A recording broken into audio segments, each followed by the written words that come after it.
Bueno, hola, buenas tardes. Nosotros somos el grupo 3 que está conformado por Alejandra Cristancho, Kevin Torres y mi persona, Santiago Matías Cabrejo. Y hoy vamos a hablar sobre una entrevista que le hizo Ana Sousa Díaz a Pablo Méndez de Rocha.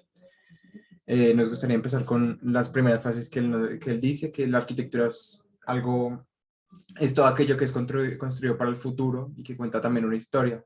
Esa frase nos gustó mucho resaltarla porque pues al fin y al cabo es cierto, ¿no? Uno construye tal vez para las necesidades que hay en ese tiempo, pero el edificio aún así va a perdurar ahí en el tiempo y va a ser habitado por nuevas personas y tal vez las necesidades del edificio cambian, pero pues el edificio se adapta a través del tiempo y pues esa adaptabilidad es la que también es bastante interesante pensarla, en que tal vez mi edificio lo pienso para un año, pero ¿qué pasa si lo pienso para dentro de 20 años? Dentro de 20 años, ¿qué se va a estar haciendo? Puede que mi edificio, no sé, lo derrumben, por decirlo así, o ahora ya no es un restaurante, sino es un teatro, algo así. Entonces, como los usos se cambian, pero el edificio se mantiene. Entonces, no sé si quieren. Sí, y pues bueno, siguiendo un poco con esta idea, pues se me hizo muy interesante que pues a través como de toda la entrevista, Méndez estuvo como muy ligado a este tema de la historia, diciendo un poco que la arquitectura casi que muestra lo que somos, lo que fuimos y lo que vamos a hacer, algo así. Y pues se me hizo como muy interesante este tema porque pues al mismo tiempo él hablaba un poco eh, de que cuando uno construye una casa, más que construir una casa, está construyendo ciudad. Y esta misma ciudad es la que se plantea como público, pero al mismo tiempo como que todo es público. Y pues es algo como que se repite mucho a veces en estos videos que hemos estado haciendo. Y es ese tema de que lo público realmente no es público. Bueno, mentiras, lo público es totalmente público y lo privado solo está en nuestra mente. Y pues bueno, es algo como una idea muy central en Méndez. Sí, ¿no? Como, pues es que le gusta mucho el tema de lo que hemos podido observar en los demás días, le gusta mucho el tema de la ciudad, de los flujos, o sea, lo vemos mucho en sus proyectos.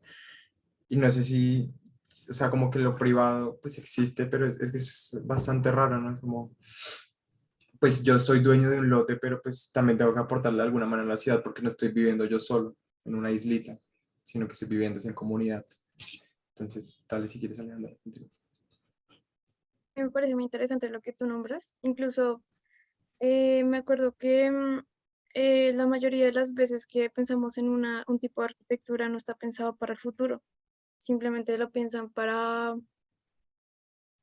un momento más del presente, pero para el futuro no. Digamos, hablando de temas actuales de la pandemia, los edificios no están bien iluminados, no están bien ventilados y nos están afectando que las personas no pueden habitar el edificio como antes y tiene que haber ciertos parámetros para poder habitarlo. Entonces, técnicamente deberíamos pensar como esa historia del edificio también para a largo plazo.